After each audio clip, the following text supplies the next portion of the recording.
because otherwise people can't hear me. There we go. We do have a quorum, so the meeting is now called to order.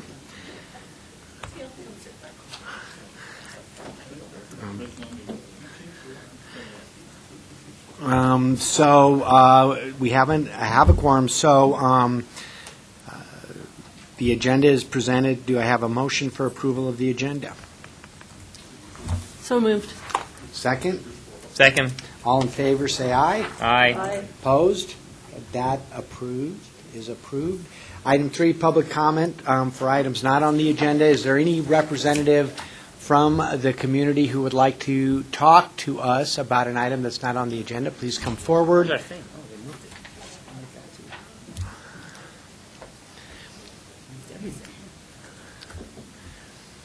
And please state your name. Sure. Jolene Houseman, Executive Director at Fountain Valley Senior Center. And on behalf of Fountain Valley Senior Center, Invita, and Silver Key, we would just like to acknowledge that Travis Easton has been working very closely with us on having a collaborative solution to specialized transportation in our region, and we'd just really like to express our gratitude towards Travis. Unfortunately, Mr. Eastman is not here, but I will let him know. Mike, you want to let him know? All right. Anybody else have any public comment? Seeing none, we move to item 4, approval of the minutes on July 10. Do I have a motion? Second. All in favor, say aye. Aye. Opposed? That carries unanimously. Item 5A, Certificate of Appreciation for CAC member Brian Galpin. Mr. Galpin is unable to be here at this meeting.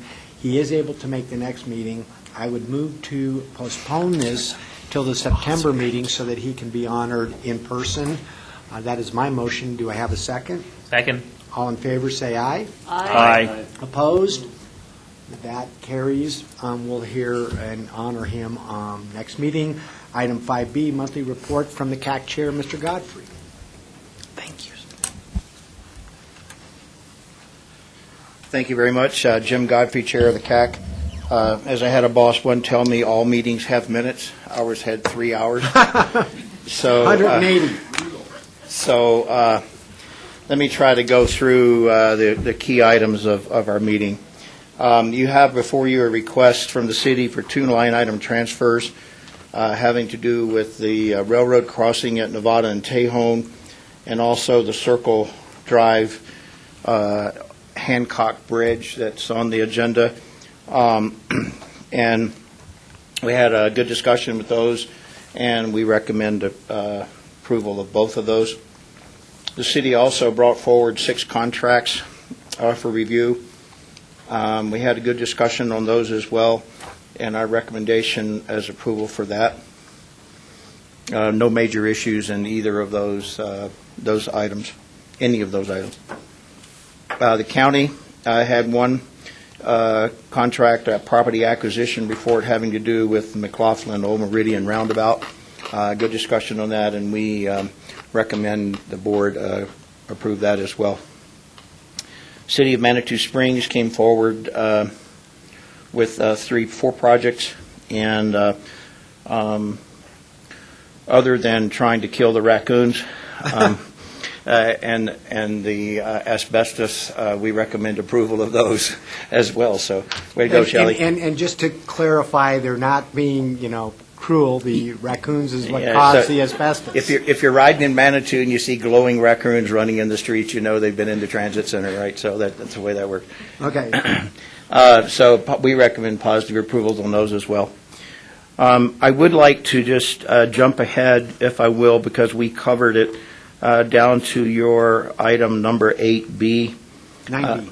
Well, let's start with 8B. Okay, 8B. The details of program funds. I mentioned last month that the CAC was taking a deep dive into those program funds, the 13 different programs.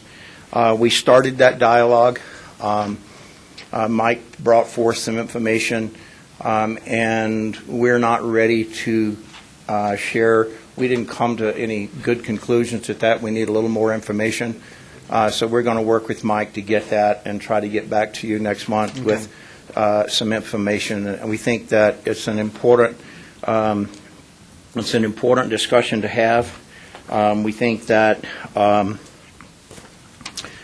understanding and being informed about what those projects are, what role they play in the larger picture of transportation infrastructure and the role in the RTA is an important one to have. And so we want to get it right, and so we're not ready to talk to you about those this month. Okay. So we will endeavor to do that next month and get that. Also,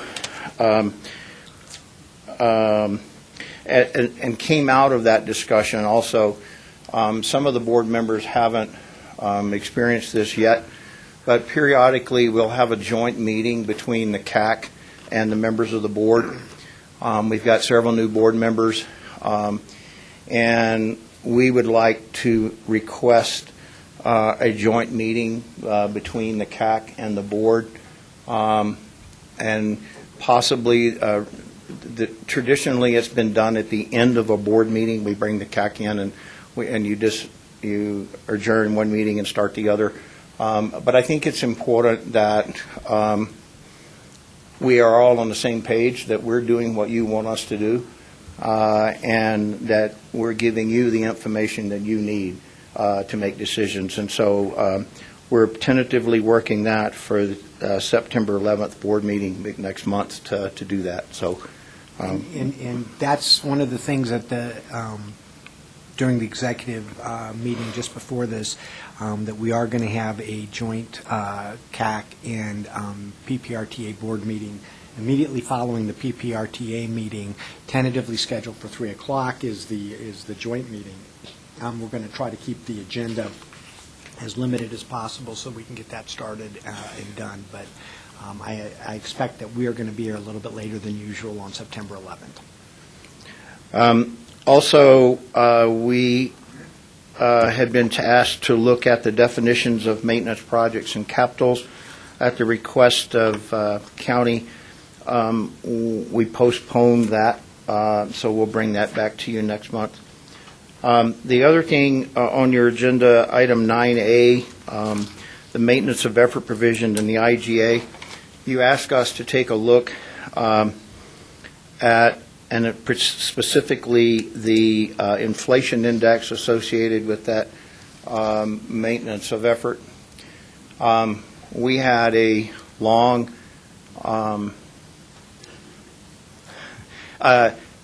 energetic conversation about that, and bottom line is we really couldn't figure out a way to enforce that. You can't go back and start in 2004 and bring it forward. You've got to start at some point in the future. What index to use, how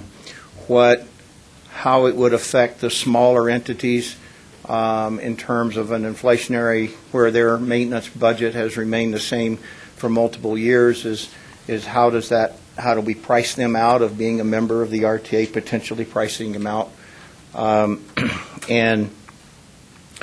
then enforcing it, we had everything from the nuclear option of you don't fund it at what you're supposed to, we don't give you any money, to okay, it's an aspirational goal and we can't do anything about it. So we had, like I said, we had a good discussion. Punt, back to you. We can't come up with a way, couldn't figure out a way with our members to make a recommendation to you on how to enforce an inflationary index on individual entity maintenance funds. So that's our feedback. If you want us to dig into it, again, I'm not sure.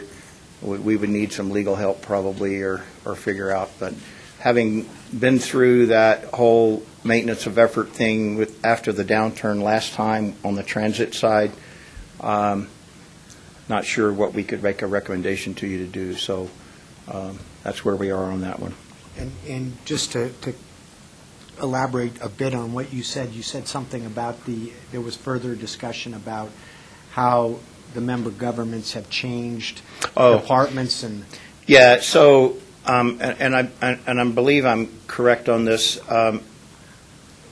With the city, when the downturn came and we transitioned to a strong city, to a strong mayor,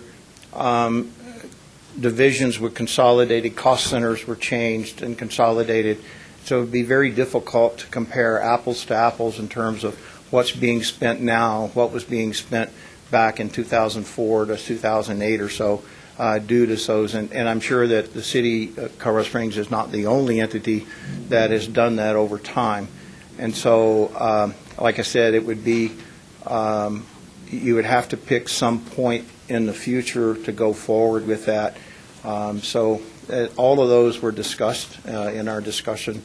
And we had, I can tell you that for a while it was trending towards the nuclear option, but I'm not sure that in the end common sense or some we prevailed. But we really don't have a recommendation for you. Okay. So sorry to let you down on that one. No recommendation can be a good recommendation at times.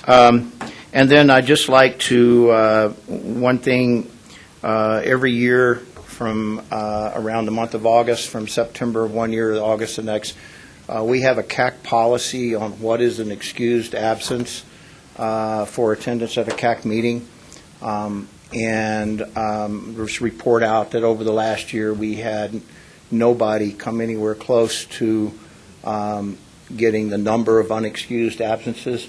We've had a great participation with our current CAC and the current members, and every conversation is engaging. People are engaging and people are attending, and so just wanted to report out that that's that. We are going to do a recognition of that at that joint meeting, because that is superb. One of the issues, just again to clarify, Mr. Godfrey, it's my understanding that the deep dive that you're doing with the city on these project funds, the expectation is that you'll be able to at least address that during that joint meeting. Yes, I think that, as I said, this discussion is good. I think it will help all of us be a little more informed about decision-making going forward. Shortly after this, we're going into a budget process, and I think that it's just a good exercise to have, and hopefully we'll bring that up and have that discussion with that in the joint meeting or in this meeting, however you prefer to do it, Mr. Chair. Thank you. Anybody have any questions for Mr. Godfrey? May I have a motion regarding the monthly CAC report? Move to accept the monthly Cac report. Second? I think I heard somebody say second. Okay, all in favor say aye. Aye. Opposed? Thank you, Mr. Godfrey. Item number 6, financial reports. Beverly, you don't have to go that fast. Good afternoon. So the financial reports that were just passed out show that the June sales and use tax came in at $9,829,000. So we were $767,587 above the monthly budget, and $4,779,000 above the year-to-date budget and actual. And last year, starting in August, we started receiving additional revenues due to storms. And so if we don't have any storms, I'm not sure these numbers will stay as high monthly, but we're starting out good for the year. Then on the second page, compared to last year, we're ahead year-to-date $2,633,000, or 5.3%. So are there any questions on the financials before I talk about this next year's budgeted estimated revenue? Don't see any. Go ahead. Okay, so the member governments are already into their budgeting process, and we'd like to give them the revenue allocation. And here's the question for the board. Would you prefer to stay at a constant, say, $100 million, keeping in mind that we are trying to pay CDOT off the $10 million, and last year we were only 3.6 million ahead of budget for the 55%. So we probably will have this year and next year to get to that 10 million. Or would you rather be a little bit above that? And we may have some recession coming up. What are your thoughts? I'll share, because Mr. Gonzalez and I talked, and I invite Mr. Gonzalez to share his thoughts. My thought is the economic indicators and all the information is that the recession is now more around the corner. I'd prefer to be conservative, recognizing that if we get to midpoint next year and it isn't here, we can then vote at that point to increase the budget. Mr. Gonzalez?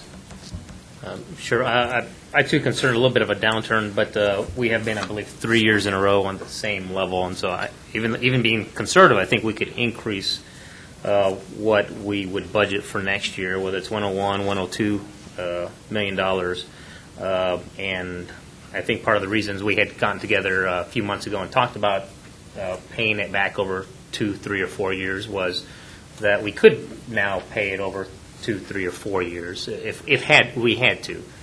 So I'm comfortable increasing it a little bit, but still being conservative because I too am worried about a downturn. Mr. Waller? Thank you, Mr. Chairman. I think I'm inclining your direction of holding steady. But one of the things I'm kind of curious about is I keep hearing rumors that either the county, the city, whoever, it isn't spending their year-over-year money, and that a lot of the RTA money is kind of still being held from year to year. Do we know we have a $100 million budget, does that $100 million get spent every year, or does a lot of that money end up getting held over for subsequent years to be spent? Mostly there's two areas. So transit has some carryover, and that's usually around 10 million to 13 million. But they like to keep some in reserves because they have to keep their level of service. So they can't have ups and downs in that. So okay, then the capital, it builds up because they start budgeting for the projects, and it takes quite a while to do all the planning and the purchase of the right-of-way. And most of that is done before they actually start the major portion of those projects, which is construction. So we're basically a pay-as-you-go model, but we don't keep up in the first couple of years with the budget. And then like in the last year of that, or last 2 years of that capital project, it goes the other way. It swings the other way. So when you have the beginning of the second part of the RTA, we've been building up funds for these projects, and then hopefully the construction catches up. Because we saw in the first part, the first 10-year projects for the A-list, that's what happened. It swung the other way, where we were spending a lot more than, say, whatever the budget was. It wasn't 100 million then, it was maybe 70 million. But we were spending a lot more than that. So it doesn't match up. I'd kind of like to budget conservatively and just same amount. Mr. Duray? I'm probably more in with Commissioner Gonzalez. I would budget a little bit higher, but I'd also review it mid-year. I doubt we would get into trouble if we reviewed it mid-year and made adjustments. And I don't think any of us have a very clear crystal ball of what's going to happen. If we did, But wouldn't be here. I'd also certainly like to hear your recommendation. You've been following this, tracking the numbers as close as anybody in terms of what the projections you'd like to see. Okay, so what I'm concerned about right now for this year, not that I'm concerned we won't meet our budget, but this is more for exceeding budget, is that last year, starting in about August and September, our revenues went up because of the hailstorms. And if we don't have a hailstorm, and let's hope we don't, or other storms, we're going to see kind of the second half of the year, it's going to bring us down. So then I'm thinking, well, we don't have to pay off CDOT because you changed the intergovernmental agreements in 2 years anyway. So it's really up to you. But mid-year, it's easy to increase a budget, but it's almost impossible to decrease it because some of those funds have been committed for projects by the member governments. So that's kind of where I am on that. Mr. Williams? I guess to follow up a little bit on what Beverly just said, when you've got, particularly for some of our smaller entities, you've got a construction season that's mostly during the summer, and so if you start to have a slowdown in the fall, it's already spent.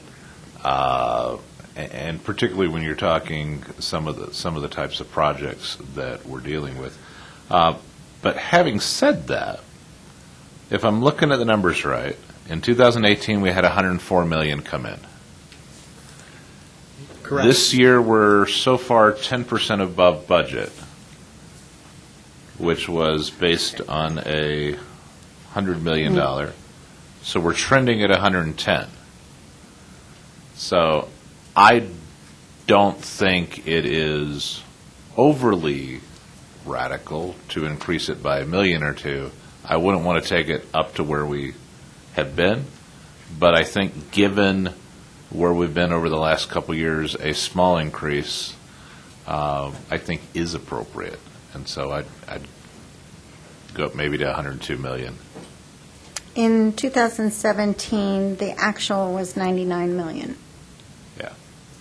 So I that accounts for some drop, but still allows us to, I think, be conservative. Any other input? Did we get a clear direction? I'm not sure we did. I don't think that did it. What I'm going to suggest, and this is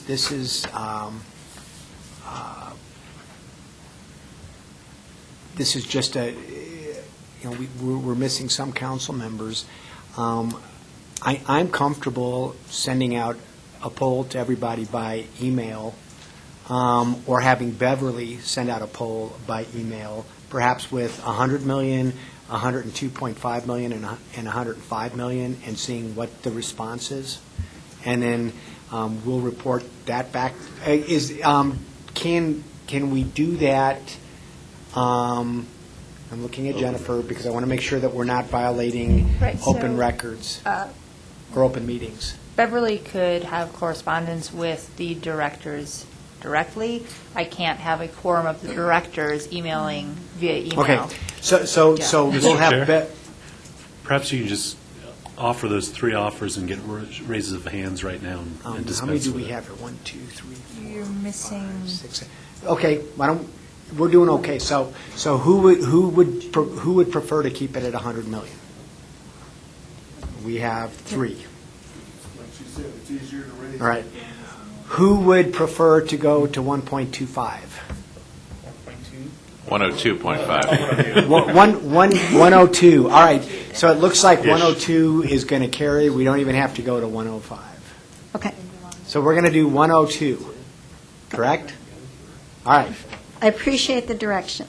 Thank you. Thank you. Items 7A, B, and C, capital maintenance and public transportation contracts. Mr. Chavez for Colorado Springs.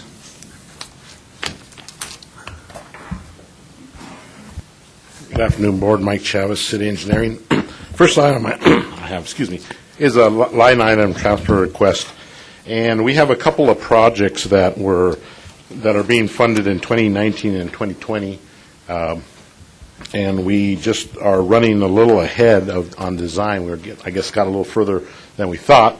So in order to keep the work progressing, we're asking for $250,000 to be transferred from the Royer crossing relocation to the Union Pacific Nevada Tejon crossing design effort, and it's only design. And from the Royer, also $500,000 into the Circle Drive bridge replacement project. We have some additional design on that we want to do, and like I said, we're just a little short this year, so we want to keep the work going.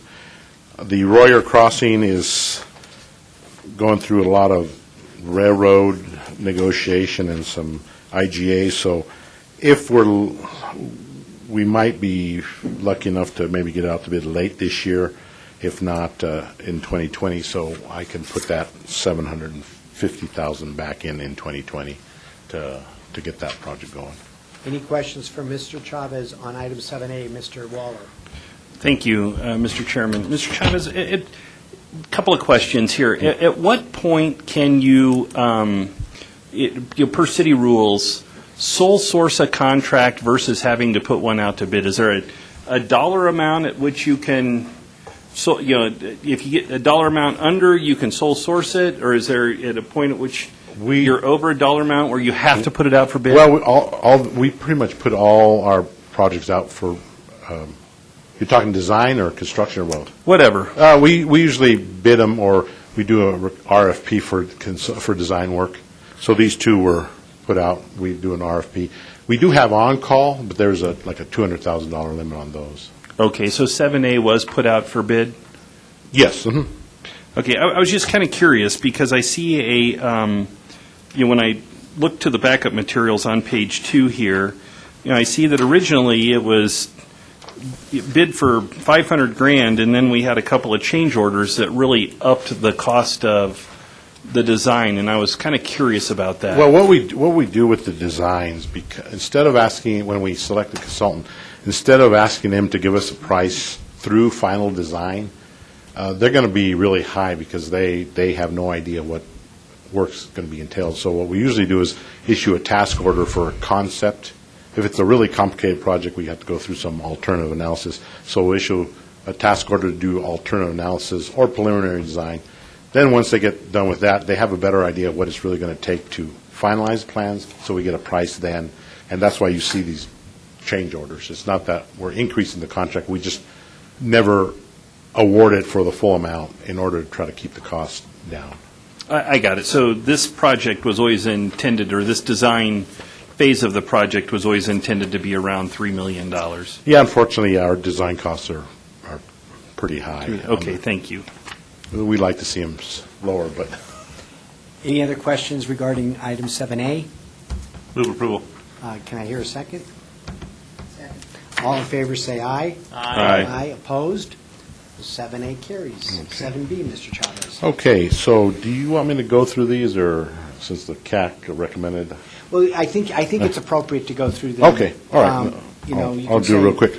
Yeah. All right, so the first one is change order HDR for the Circle Bridge, which you just approved the line item transfer. So the actual change order amount for that work is $410,000.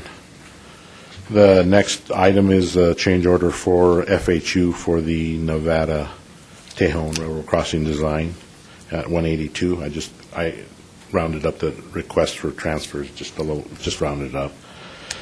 So those two are what you just approved in concept.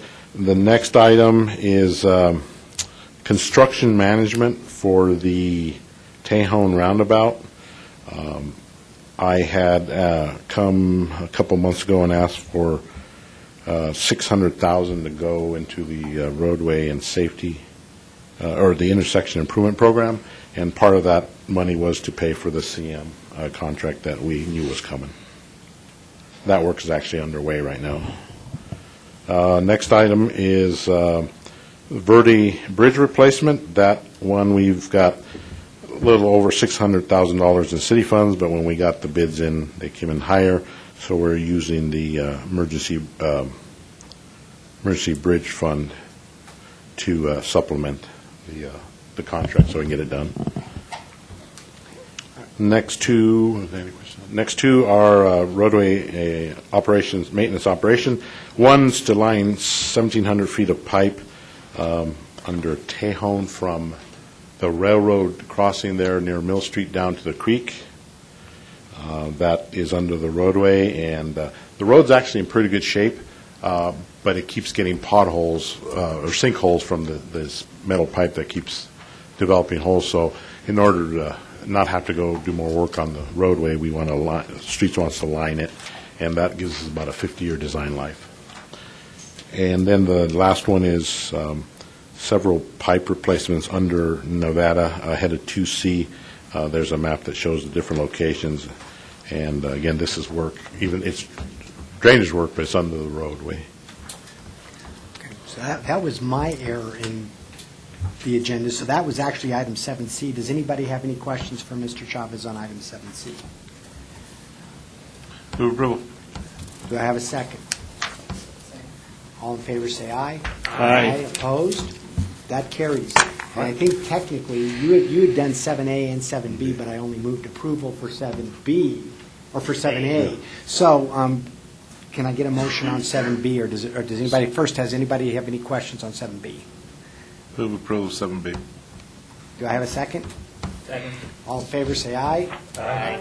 Opposed? That carries. Thank you, and I thank you. apologize. Item 7D, El Paso County, Jennifer.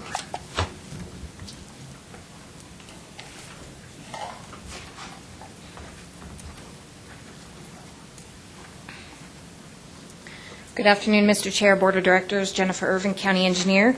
Today we have one item for your consideration. It's a property acquisition for our McLaughlin and Old Meridian Roundabout project. This is 2 parcels with one owner, Mr. Gissick. And we are requesting $108,000 for that property acquisition. Be happy to answer any questions. There's a lot of good backup information in your packet. Any questions regarding item 7D? If not, can I get a motion? Move to approve. Second. All in favor, say aye. Aye. Opposed? That was easy. Thank you, sir. City of Manitou Springs, I think it's Shelley Cobow. My eyes are not keeping up with my mind.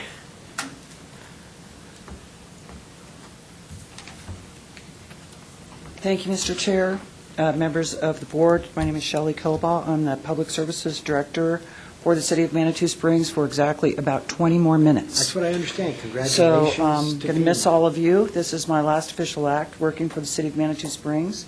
I agreed to come up here today and present one because there's one I have some explaining to do on, so I thought it would be appropriate that I would be the one doing the explaining.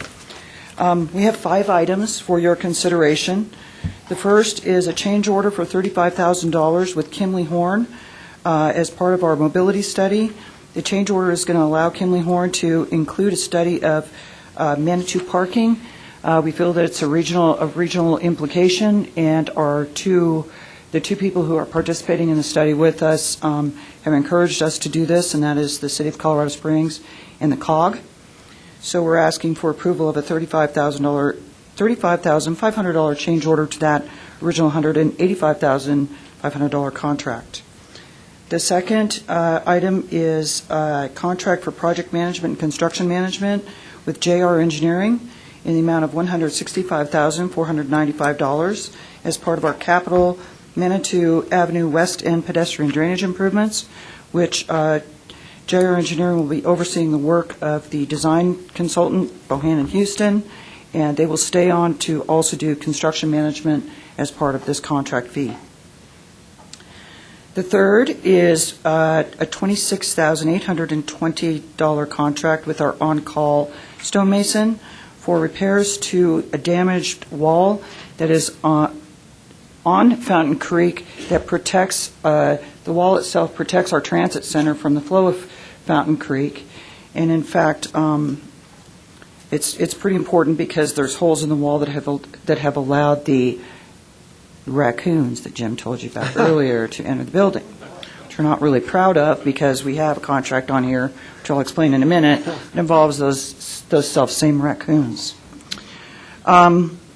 We have the fourth item is the 2018 paving projects, mill overlay and crack seal.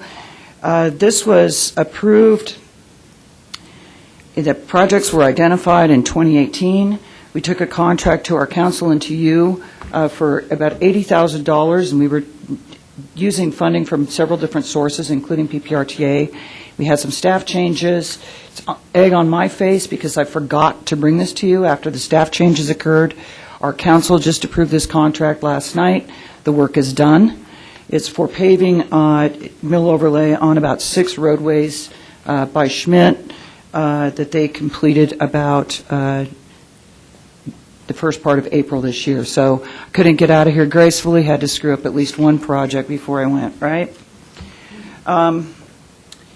The fifth and final one is a $66,000 contract with Acumen Environmental for asbestos abatement, because when those darn raccoons came through those holes, they got up in ceiling tiles, and the ceiling tiles and the ceiling had asbestos in them. So we can't even enter the facility anymore until we have it abated. And so we're asking for $66,511 to address that. And our citizenry and our council did just determine next steps for that transit center. We're pretty proud of that. And Mayor Jure worked really hard to get consensus from the community on how to move forward with that transit center. So I think you're going to be hearing a lot more from the city of Manitou Springs on that. And if there's any millions to be had, we will take them. And with that, I will stay for questions. Any questions for Ms. Cabal? So where did the raccoons move to? Hopefully in the city of Colorado Springs, not in El Paso? They moved into cages, and then they were taken up, I think, to Woodland Park, believe it or not. We're the lucky recipients. Out of county. Move All right. approval. Do I have a second? Second. All in favor, say aye. Aye. Opposed? None. Good luck to you on your new endeavor. Thank you very much. I'm headed to South Dakota on Tuesday, so Ellsworth? Rapid City? Enjoy yourself and good luck. Item 8A, City of Colorado Springs Transit Services Monthly Report. Hi.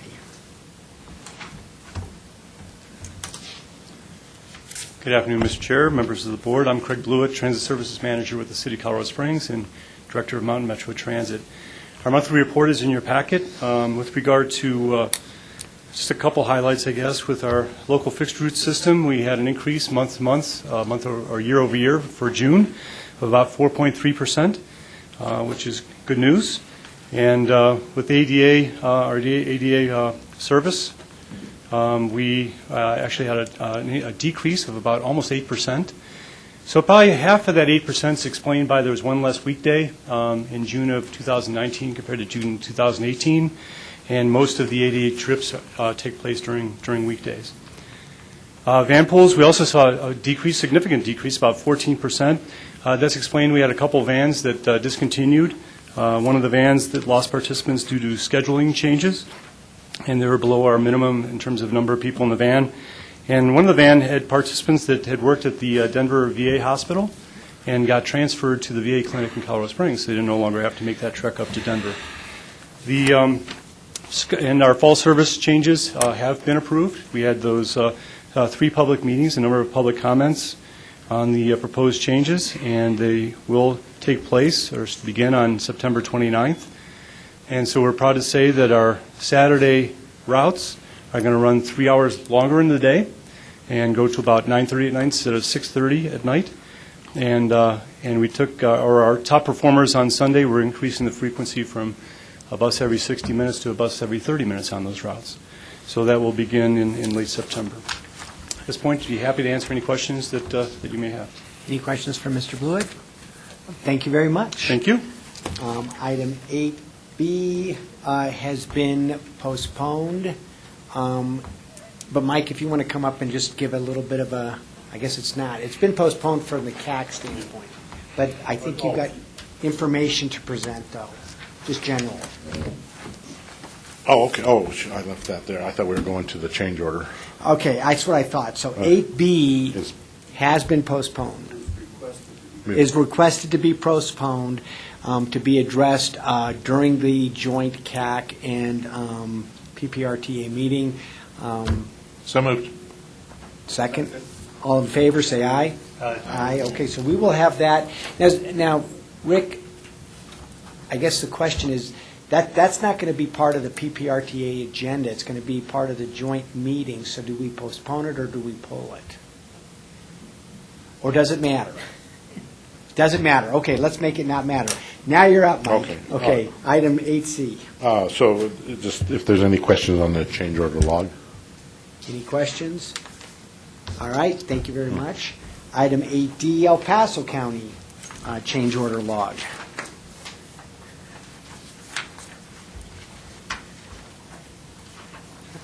This is, PPACG is encouraging healthy living. If you have any questions, this is a property acquisition that's under $100,000, so that's why it's on your change order log. Any questions? Thank you very much. Thank you. Item 9A, Administrative Actions and Reports, House Bill 19-1258.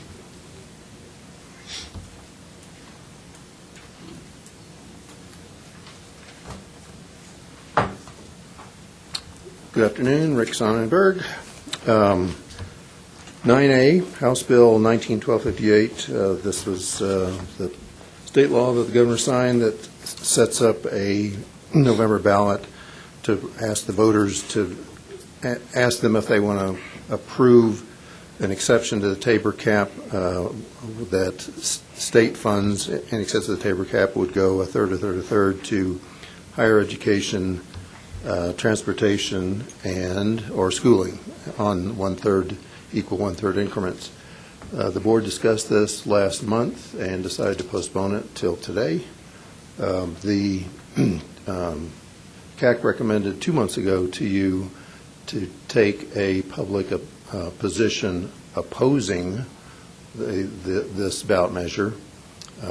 As I see it, your options would be a public position to oppose, a public position to promote, or no public position.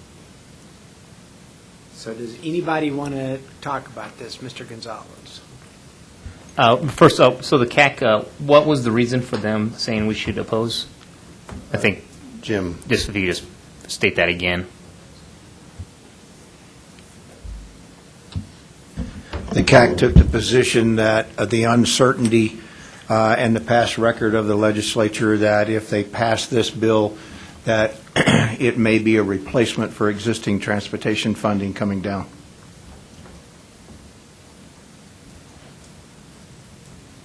Mr. Williams. I can add a couple concerns to that.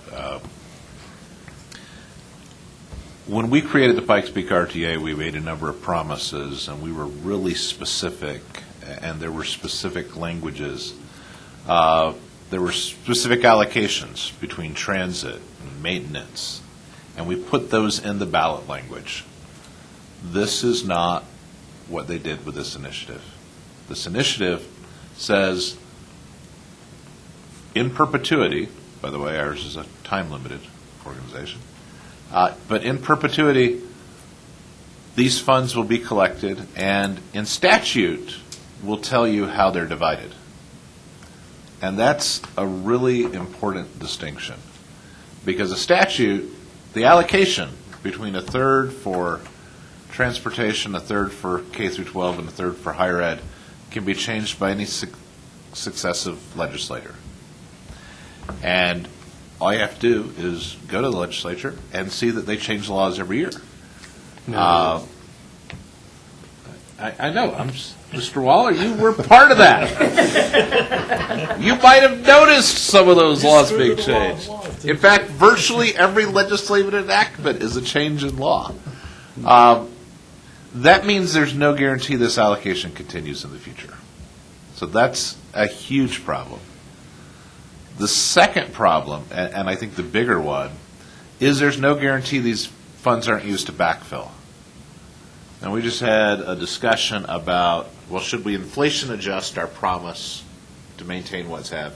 But there is no such promise in this initiative. There's not even a promise in the law to continue to maintain existing transportation funding sources. So many of us, I think probably all of us, received some additional HUTF funds this year that the legislature allocated. This doesn't say they're going to continue to do that. It doesn't say they're even going to continue to have a gas tax or any type of HUTF fund. And so I'm afraid that what you have has the potential to be a very significant bait and switch that isn't as upfront and honest with the voters as we were with the Pikes Peak RTA, as the city was with 2C, where we have a guarantee of an audit to make sure we don't reduce the basic funding. And so Instead, what you have is something which I think allows a false sense of security. And I've talked with the governor on 2 occasions about this. He gave me a call when it was introduced. We talked after it was passed. And I told him about these concerns, and he's given me his assurance that he won't sign a bill changing the allocation, which I accept him in what he says, but he's only going to be governor for at most 7 more budget cycles. And so there is no guarantee going forward. And you saw the legislature, with respect to certain issues, make changes in what people thought had just been voted down with respect to oil and gas. You've seen them, when the people of Colorado approved, let me do a transportation-related one. Referendum A provided funding, capital construction funding, based on car sales tax. And the people passed it. And it was supposed to build 28 strategic transportation projects, 3 of which were in the Pikes Peak area, 2 of which mostly got funded, 1 of which didn't. A new legislature came in, and they did away with the funding source for this, which was Senate Bill 97-01, which provided car-related sales tax goes to transportation. And they just did away with it. They didn't modify it. They just eliminated it forever. So I think we ought to go along with what the Citizens Advisory Committee has recommended, because I'm afraid that if this passes, people will think it's been solved, and it doesn't, and there's no real ongoing guarantee at all in the future.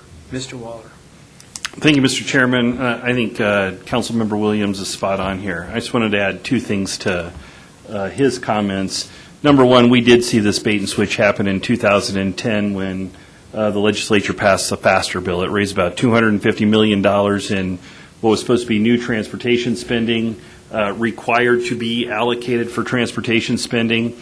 Those dollars were allocated for transportation spending, but they took $250 million out that wasn't required for transportation spending to spend on other projects. The other thing that concerns me greatly here is, again, this can be changed by a legislature at any time, and there's actually a decision out there by Colorado court that says we are not funding K through 12 education per the constitutionally mandated funding requirements of Amendment 21 or 23. I never get that right. 23.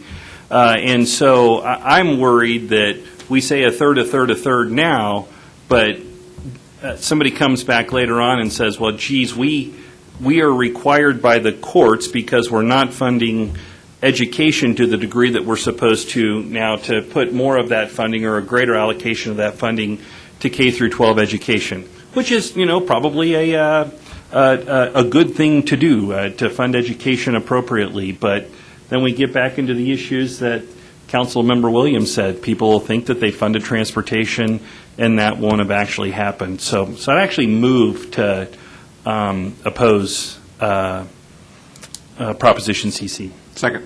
Okay. Mr. Giray. Yeah, I'd like to speak against the motion and suggest that I think I perhaps have a slightly different, maybe naive view of the legislature, that if the legislature tries to do something later on, that we have lobbyists and we have a voice and we can hopefully influence that. So to make a decision based upon fear of what some legislative body might do in the future doesn't seem to be good policy to me. To me, I take this on its face value. This is how it's drafted. And I would be willing to deal with changes that might come up later.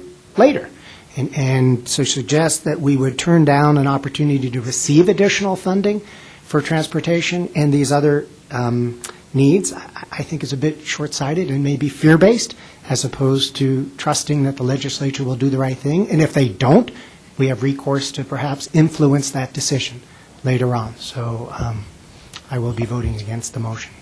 I would respectfully disagree with you. So Senate Bill 181 is the prime example of the voters saying, no, we don't want this, and the state legislature coming in after they did the national popular vote issue, which was then is going to go to the ballot in an attempt to turn it over. They took out these abilities to petition for us if we didn't like the legislation. So they totally changed the longstanding rule of the legislature, which was, if you don't like what we did, petition on and get rid of it. So I would say that the legislature has been extremely disappointing, and for us to vote in favor of this in hope that they are going to act differently next year is like telling my 3-year-old toddler to eat her vegetables because it'll make her strong next year. So, you know, she's just not going to believe it. And I'm not going to believe this current legislature. And I don't want to give them all this money because it'll go into preschool or it will go into another program such as family and medical leave. Mr. Williams. Maybe more specific, and I appreciate the good mayor's optimism. And I wish I had facts that would back up that optimism. But Cimarron was on the list of projects to be built a number of years ago. And then Senator Morse, who represented that area, carried the bill to eliminate Senate Bill 97-1 funding, which was several hundred million in many years for transportation, for auto-related sales tax. And it passed. Now, I thought about putting up a sign that said, you know, your senator killed the funding for this intersection. And eventually, a decade later, we got it built. But I've seen direct reverses by the legislature because Ref A was passed, I think, 2000. So Senate Bill 97-1 was in place, which said auto-related sales tax goes to transportation. And that was part of what was there. But what Ref A didn't include in this promise that the people voted for was a guarantee the legislature wouldn't cut other transportation funding sources. And they did exactly that. So I'm not theoretical. I'm not, and it's not directed at this legislature per se. For me, this is a waiver of our constitutional right to vote on refund issues. By the way, the city just referred a measure yesterday. But a waiver of that constitutional right in perpetuity based on something that could have very easily have been fixed if they had listened to my input I gave at the time they introduced it, which is please put the promised allocation in the bill, in the vote that the people make, and they refused to do it. So I appreciate your optimism. I don't share it. I have a couple of comments to make. First,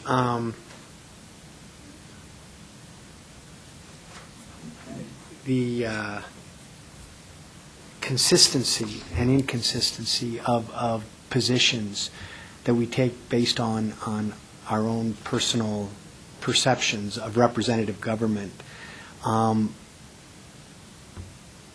It is somewhat illustrative of our lack of confidence, our collective lack of confidence in government that it seems to me is continuing to deteriorate because people will not evidence a trust in government.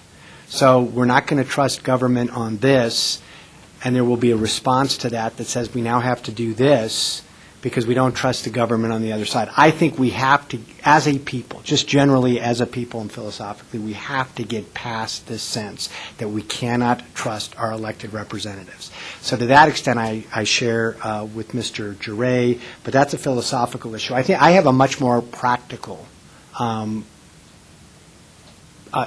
concern with the motion, and that's that while PPRTA does and should have a voice when it comes to transportation issues, we have no business interjecting when it comes to education issues. And this bill addresses clearly education issues. And PPRTA saying we don't like this is a comment on education issues that are best left up to the legislature.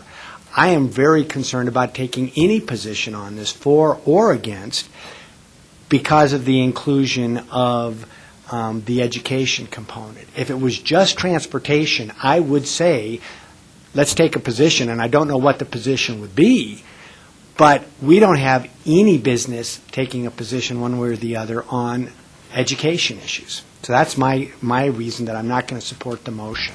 And I would also object to a motion to support it.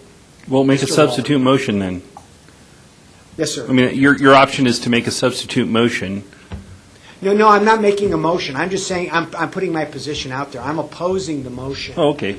I'm sorry, I didn't make myself clear, and I Well, apologize for that. I thought you thought that perhaps the motion was not appropriate. I don't, no, the motion is, it's not appropriate for us as a transportation thank you. board. I'm sorry, no, your motion is perfectly appropriate. Okay. Okay. So, anybody have any other comments, concerns, and we can go ahead and take a vote. So the motion is for PPRTA To oppose Proposition CC. C. All in favor of that motion? I Yes. think we should do a roll call vote. Okay. We'll start with you, Dennis. Aye. Aye. Mr. Waller? Aye. Aye. Aye. Aye. Nay. So the motion carries 6-2, 7-2, I can't count. 2, 4, 6, 9, 8, 6-2.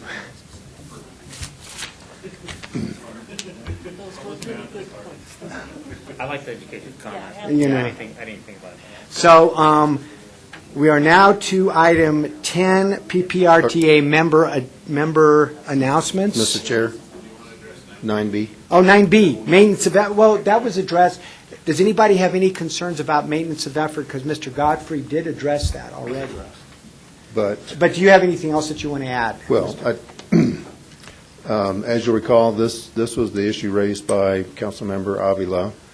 She, a few months ago, had asked if the board, and then the board discussed it last month and referred to the CAC, if the board wanted to consider an inflationary index for the maintenance of effort base year, which was 2004. Let me just maybe start over. The maintenance of effort is funding by each of the 5 member governments before PPRTA started. So in 2004, whatever each member government was spending out of their own funds for maintenance, and in the City of Colorado Springs position, also transit, so whatever they were spending pre-PPRTA, that was what was agreed to by intent, that the 5 member governments would not spend less than that base year pre-PPRTA funding of their own money. So Councilmember Avila's question was, that figure of the 2004 base year for each of the member government of their own funds, should that obligation, that maintenance of effort, be increased with inflation? So that's the topic that was discussed at the board meeting last month. That was in, the board did not make a decision last month, referred to the CAC. The CAC discussed it last Wednesday, and in your memo, you'll see that the CAC's recommendation of the board is that the board take no action regarding the establishment of an inflationary index to the 2004 base year funding by each member government. Mr. Williams. I told our CAC chair when we were both grabbing a snack back there that I agree with their chair's statement. They did their job. They looked at it.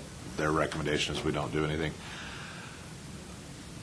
When we approached all the different governments and said, this is what the deal is, some of you, I think, Tyler, you've been in Yes. Green Mountain Falls government for as long as I can recall. Not since its founding. Not since its founding. Okay, I'll give you that. But this is what the deal was. You'll keep it at that level. We didn't say you've got it inflation adjusted. Now, there's certainly nothing in it that prohibits an entity from increasing it from inflation. In fact, the city is above their level that's required. But I agree totally with the CAC's recommendation. And I don't think this body has the ability to impose that on member governments who signed up for a specific agreement retroactively. However many 15 years later to go back and say, well, you actually signed up for something else. So I'd like us to increase by inflation at least, but I don't think that's our job as a body to impose that. Any other comments, Mr. Stevens? Just to cause trouble, I would suggest that we replace our policy number 11 from the fiscal year 2004 with the fiscal year 2018.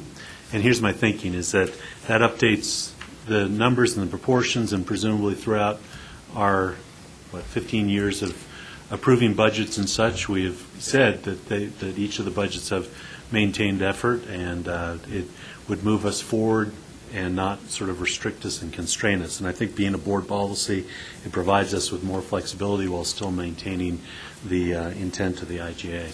Mr. Williams. So right now it's a good economy, and cities made decisions, I presume the county made a decision that in a good economy you can spend some additional money. I think saying that we will always be in a good economy and be able to do that, I don't think is appropriate. And so I would respectfully disagree with my friend from Green Mountain Falls. Any other comments before the chair comments? Okay, just so I Ms. understand. Williams. Thank you. If in 2004 El Paso County was putting $100,000 into maintenance of effort, that would still be what they were putting in today? Correct. Still be the minimum requirement of the RTA. Okay. All right, got it. Two things. One is, I think that's a really, really good question to address for purposes of PPRTA 3 coming up, as opposed to trying to correct something for the next couple of years of PPRTA 2. We've got PPRTA 3 coming up, and I think that's a wonderful question to address. One of the things that we talked about, and Mr. Godfrey shared that this was something that when he was up here, is how do we calculate what is and what is not. From the city standpoint, the city has currently temporary funding that includes the 2C review that we just added on to it, the stormwater fees that implicate a lot of these issues. So do those things go in or not? I think it's a little bit cumbersome to try to do that for the remainder of PPRTA 2, but these are issues that I think are appropriate to address with whatever new intergovernmental agreement or amendments to the intergovernmental agreement for PPRTA 3 if we go that route. Yes, sir. Just to think it through a little further, one, the maintenance of effort I don't think is in the renewable capital portion. It's in the ever persistent maintenance portion. Right. Because we talk about renewing the RTA. Right. And despite previous comments, it is persistent and everlasting. The capital portion is what gets renewed each time. Right. So these IGAs are not addressing the maintenance of effort in the renewable capital portion. So while we can kick the can down the road, I think that it is important conversation. We certainly can add that element to the question before the voters to address. And I think the maintenance of effort is an important element, and my suggestion in bringing it up pretty lightly in this conversation is that's exactly what a board policy is for. It provides some guidance and provides some thought, but if things change, this board around this table can make those changes. And we can say, the city or any entity can say, hey, things have totally changed. There's no way we can meet this standard. Can we readdress that? And then it's the thinking and the consideration of this body to then say, is that in the intent of what the voters approved? And then if so, we'll need to, if we're bouncing against our board policy, we need to adjust it again. Okay. Mr. Juray. I'm curious, is there any information out there that would tell us if we were to change it, perhaps to a 2018 number, what that implication would be financially? I think Well, there's twofold. One is, do we go back to what the maintenance, what the effort was at the time that we initially started, which I think was 2004? Well, What the numbers, the numbers were at 2005, and then apply it immediately to 2019 numbers. I don't think those numbers are there, and I'm not sure anybody's even thinking about that. The other question, but maybe there is, the other question is, do we take a look at what the numbers are in 2019, and that's a new base year going forward. Mr. Williams. I forget, Dave, how much is 2C right now? 50 million? 50-something million. 50-some million? A little over 50 million, which is all maintenance. Mm-hmm. So taking the city's level up to a presumption that we still have a .62 sales tax, which is time limited, would be really impossible to meet. That's where I think we need to have the deeper discussion. Just say it. So, yeah, the other part of it is, I'm concerned if we do that. If we say, hey, if you bring it up, then we're going to say you've got to lock it in, that discourages a city from saying, hey, we want to spend some extra money in maintenance. We want to spend some extra transit money or whatever the case may be. I think it's important to maintain that promise to the voters. I think if we start changing that promise from year to year with a different board policy, then it erodes that faith. But I also really don't want to discourage a county, a city, a town from saying, hey, we had a good year, let's do some extra overlay this year. Because if we then say, when you do that, you're then locked to that level, and I'm concerned of the action that it may actually adversely impact transportation funding if we did that.